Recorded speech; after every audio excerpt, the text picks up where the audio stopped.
How far can one man's ambition stretch before the law catches up? For Jamie Rothwell, a Salford gangster, the answer seemed limitless. For a time, from the sun-soaked streets of Spain, Rothwell orchestrated a sprawling criminal empire that trafficked millions in cocaine, ketamine, and other drugs across the UK. He issued orders for shootings and coordinated high-powered firearms, all through an encrypted messaging network called EncroChat, which criminals once believed was impenetrable. Yet, behind the bravado and careful planning lay lives forever changed. Victims of violence, communities living in fear, and associates drawn into crime by circumstance or loyalty. Rothwell's operation, estimated to be worth $26 million on the streets, was more than just a business. It was a web of power, fear, and control stretching across borders. How could one man manage such audacity while hiding in plain sight, and at what cost to those caught in his orbit? The answers reveal a story of crime, consequence, and relentless law enforcement pursuit. In August 2025, Manchester Crown Court faced one of its most high-profile organized crime trials in recent memory. At the center of it was Jamie Rothwell, a 38-year-old Salford gangster who ran a multi-million-pound criminal network from abroad. From Spain, Rothwell commanded a web of associates trafficking cocaine, ketamine, and other drugs across the UK, while also orchestrating violent attacks and shootings. What made his operation particularly audacious was his use of EncroChat, an encrypted messaging system once thought unbreakable to give orders and coordinate criminal activity in real time. Law enforcement investigations later revealed the staggering scale of his empire, estimated at $26 million on the streets, and the ruthless efficiency with which he directed firearms and drug distribution. Yet, behind the headlines were lives shattered, communities living in fear, and the human cost of unchecked ambition. How could one man operate so freely across borders, and what finally brought his reign to an end? Jamie Rothwell's journey into organized crime did not happen overnight. Born and raised in Salford, he first became involved in criminal activity in his early 20s, gradually building a reputation in the city's underground networks.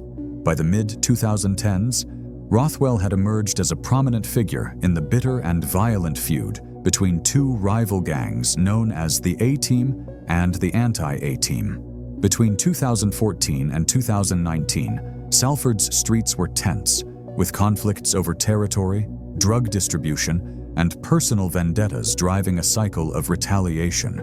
Rothwell, known for both his ruthlessness and strategic mind, was at the center of these clashes, navigating alliances and rivalries with precision. Beyond the headlines, Rothwell's life had pressures that shaped his path. Financial difficulties, especially during the COVID-19 pandemic, put additional strain on him and those around him. Long periods spent away from home, a lifestyle that often involved excessive partying, and personal relationships under stress created circumstances that drew him deeper into crime. Associates like Zach Rourke described the network as a hierarchical system, with Rothwell at the top, issuing instructions that cascaded down through trusted lieutenants. These personal and external pressures, combined with ambition and opportunity, propelled Rothwell into orchestrating high-stakes drug operations and violent acts, setting the stage for his later, far-reaching criminal enterprise. Jamie Rothwell's criminal empire was far from a one-man operation. At the top, he relied on trusted lieutenants who executed his orders with precision, each playing a defined role in a carefully structured network. Zach Rourke, for example, acted as a conduit between Rothwell and the couriers on the ground, managing communication and ensuring that instructions for drug distribution and firearms operations were carried out efficiently. Callum Morris was involved in high-stakes operations, including the orchestration of violent attacks, while Craig Mackinson oversaw multiple facets of drug supply and the concealment of criminal property. Other associates, including Andrew Ackers, Scott Davies, and John Stankus, handled specific regions or types of operations, ensuring that the network ran smoothly across towns and cities. The network's activities were both complex and highly organized. Large quantities of Class A drugs like cocaine and heroin, as well as Class B substances such as ketamine and amphetamines, moved through the chain with military-like precision. Firearms, including high-powered rifles, were acquired and distributed under strict control, often crossing international borders to supply different arms caches. Rothwell himself coordinated operations from Spain, using encrypted communications to maintain oversight while remaining physically distant from the crimes. Couriers and lower-level operatives executed deliveries, arranged payments, and carried out orders, often unaware of the full scale of Rothwell's ambitions. This hierarchical system allowed Rothwell to manage an industrial-scale drug empire while minimizing exposure to law enforcement, though the network's reach also multiplied the risk of violence and chaos on the streets. For years, Jamie Rothwell believed he had built an untouchable fortress around his operations. Central to this was EncroChat, a supposedly unbreakable encrypted messaging system used by criminals across Europe.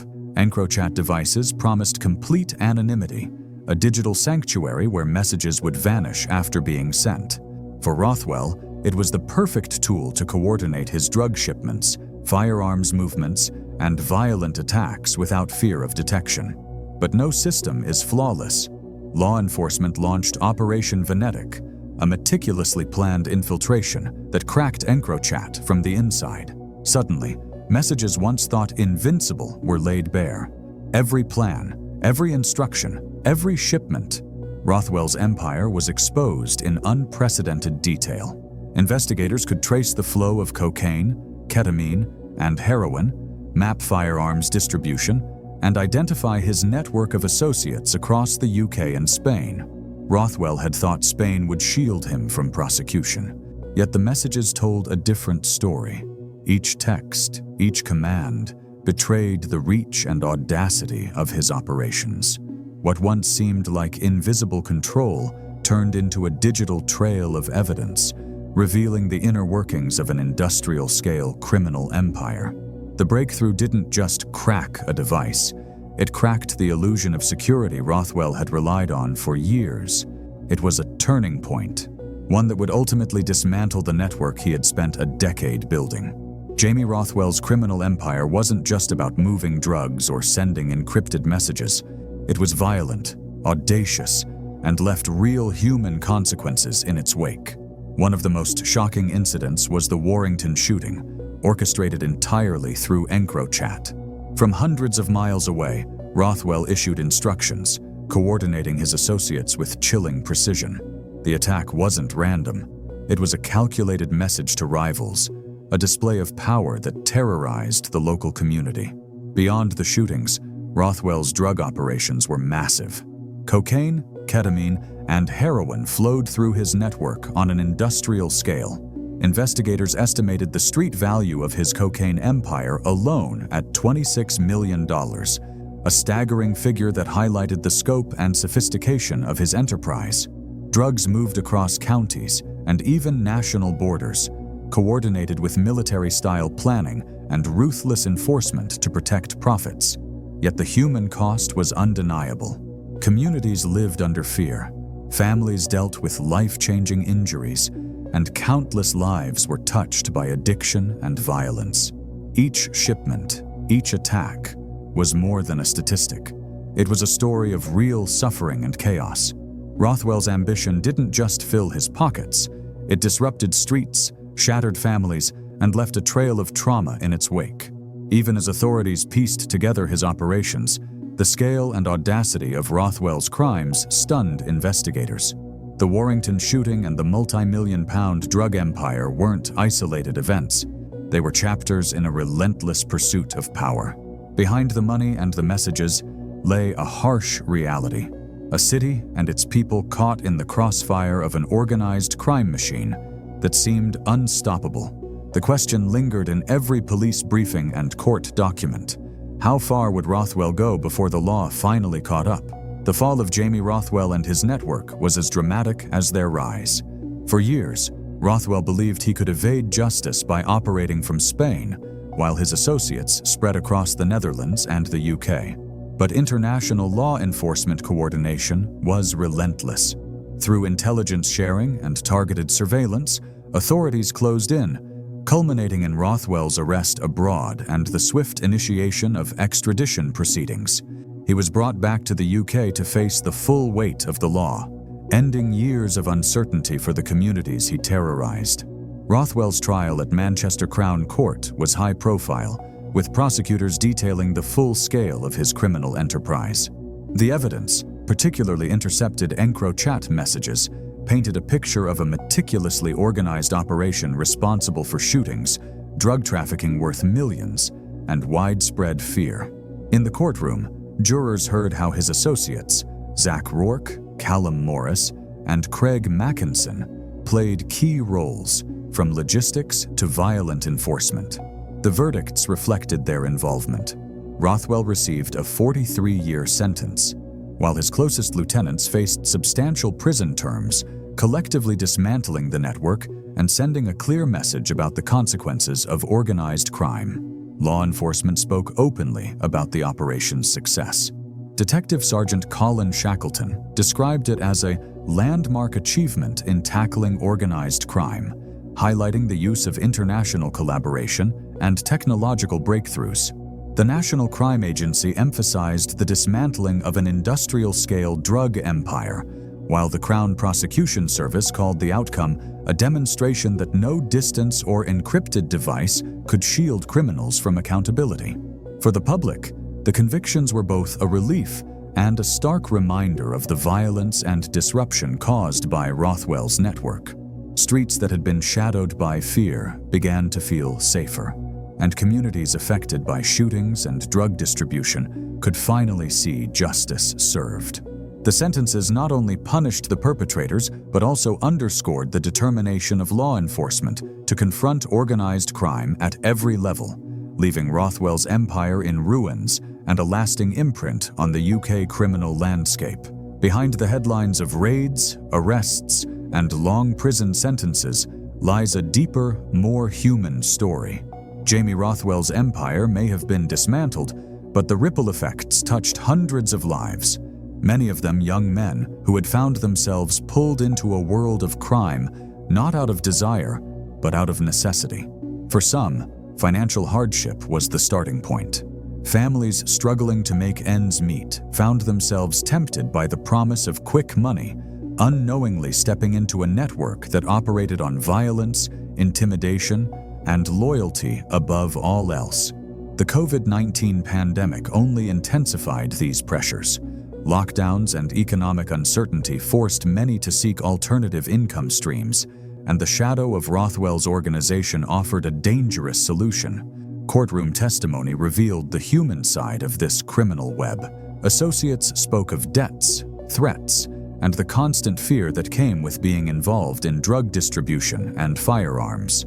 Several reflected on the choices that led them to serve as couriers or middlemen, acknowledging that a combination of peer pressure, circumstance, and limited opportunity had guided their paths. One associate recounted nights spent planning deliveries with a knot of anxiety in his stomach, aware that a single mistake could end in life-changing injury or worse. These stories reminded observers that organized crime is rarely the product of ambition alone. It is shaped by vulnerability, desperation, and social pressures. Victims, too, bore the weight of Rothwell's network. The Warrington shooting left more than physical scars. Families of those injured or threatened lived under constant stress, and local communities endured heightened fear. Parents worried about their children walking to school. Shopkeepers feared robberies or intimidation, and ordinary residents experienced a daily reminder that violence could erupt at any time. Life-changing injuries were more than statistics. They were people unable to return to work, struggling with trauma, and facing the ongoing consequences of an industrial-scale criminal enterprise. Communities that had once been tight-knit found themselves fractured, trust replaced with suspicion and caution. Even within the courtroom, the human cost was tangible. Judges, jurors, and law enforcement officers alike noted the stark contrast between the clean logic of legal proceedings and the raw, chaotic reality of the lives affected. Detective Sergeant Colin Shackleton highlighted that the dismantling of Rothwell's operation was not merely a legal victory. It was a step toward restoring safety, dignity, and a sense of normalcy to areas scarred by fear and crime. The Crown Prosecution Service repeatedly emphasized the moral responsibility of the justice system to confront organized crime, not only to punish perpetrators, but to protect those caught in the crossfire. Rothwell himself offered fleeting glimpses of reflection. During his trial, he made limited remarks acknowledging the consequences of his choices. Though often deflecting responsibility, there were moments when he admitted that ambition and greed had overridden caution, and that the lives of countless associates and community members had been irreparably harmed.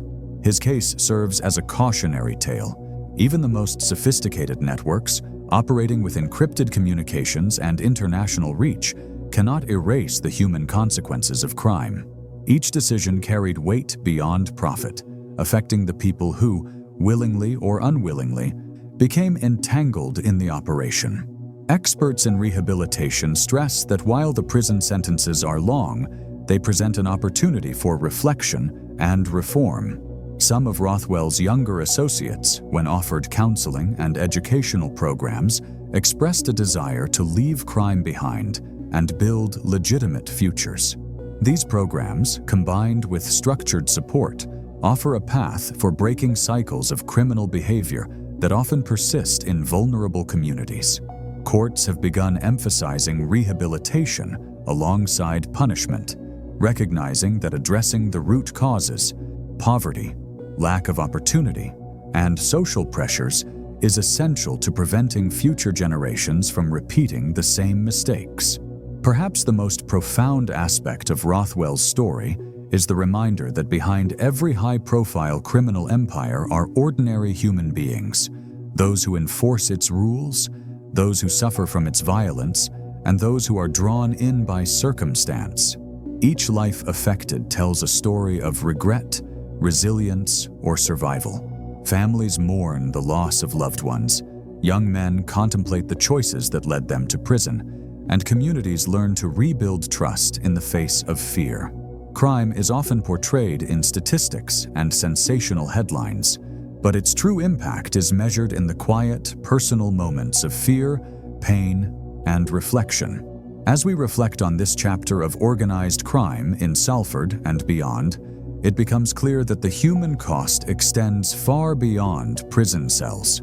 The dismantling of Rothwell's network is a triumph for law enforcement and justice, yet the emotional and societal consequences linger. For every headline about seizures, arrests, or lengthy sentences, there is a story of lives disrupted, decisions weighed under pressure, and the ongoing struggle to find normalcy in the aftermath. These stories remind us that the fight against organized crime is not solely a legal battle, it is a moral and social one, where empathy, intervention, and support are as crucial as conviction and punishment. Jamie Rothwell's empire is gone, but its legacy persists in the memories of those it touched. It is a cautionary tale, a human drama, and a stark reminder that ambition unchecked by ethics and desperation met with opportunity can create chaos with consequences that last far longer than any headline. The question that lingers is not just how the law prevailed, but how society can prevent the next generation from repeating the same path, one shaped by hardship, temptation, and the seductive power of easy money. In understanding the human impact, we gain insight not only into the crimes themselves, but into the lives forever altered and the enduring need for vigilance, compassion, and justice. The story of Jamie Rothwell is more than a tale of one man's ambition. It is a testament to the power of persistence, coordination, and vigilance in the fight against organized crime. Law enforcement agencies across borders faced a complex and determined adversary, but through Operation Venetic and international cooperation, they dismantled a network that had long operated with impunity. From the infiltration of encrypted communications to the meticulous surveillance of couriers and associates, every step highlighted the importance of patience, intelligence, and collaboration. It was not a single arrest or seizure that brought Rothwell down. It was a sustained effort, spanning countries, months of investigation, and a willingness to pursue even the most elusive targets. The results speak for themselves. A multi-million-pound criminal empire dismantled, firearms off the streets, and key figures behind bars. The impact on Salford and Greater Manchester has been significant. Communities previously living under the shadow of fear can now begin to rebuild trust and a sense of safety. Shopkeepers, parents, and residents affected by shootings, drug trafficking, and intimidation are reclaiming public spaces once dominated by criminal influence. Yet the story also serves as a reminder that organized crime is never eliminated entirely. Networks adapt, evolve, and seek new opportunities. The lessons learned from Rothwell's downfall are therefore twofold: the necessity of robust policing and international cooperation, and the importance of addressing the social and economic factors that allow criminal networks to thrive. Poverty, limited opportunity, and social pressures remain fertile ground for recruitment, making prevention just as critical as prosecution. Rothwell's story also underscores the human dimension of crime. Beyond the headlines and prison sentences, our lives changed forever. Couriers who entered the criminal world out of desperation, victims scarred by violence, and families torn apart by fear and uncertainty. Their experiences remind us that organized crime is not a distant concept. It is a force that infiltrates communities, creating ripple effects that last long after the perpetrators are removed. By understanding these consequences, law enforcement and policymakers can develop strategies that are not only reactive, but also preventative, focusing on rehabilitation, education, and opportunity to break the cycle of criminal involvement. At the heart of this narrative lies a reflection on ambition and ethics. Rothwell's industrial-scale operations, coordinated from abroad, may have seemed untouchable at the height of their power. Yet no amount of planning, encryption, or international maneuvering could erase the vulnerabilities inherent in human networks. Every message, every decision, every relationship carried the potential for exposure. The very tools that provided security, encrypted phones, distant oversight, trusted associates, became the channels through which the law could reach him. It is a stark reminder that crime, no matter how sophisticated, leaves traces, and the persistence of justice often outweighs the cunning of criminals. As communities recover and law enforcement agencies continue to refine their methods, the story of Jamie Rothwell serves as both a warning and a lesson. Organized crime thrives on secrecy, fear, and opportunity, but it is neither invincible nor immune to the consequences of coordinated action. The dismantling of Rothwell's network is proof that diligence, collaboration, and the rule of law can prevail, even against those who appear untouchable.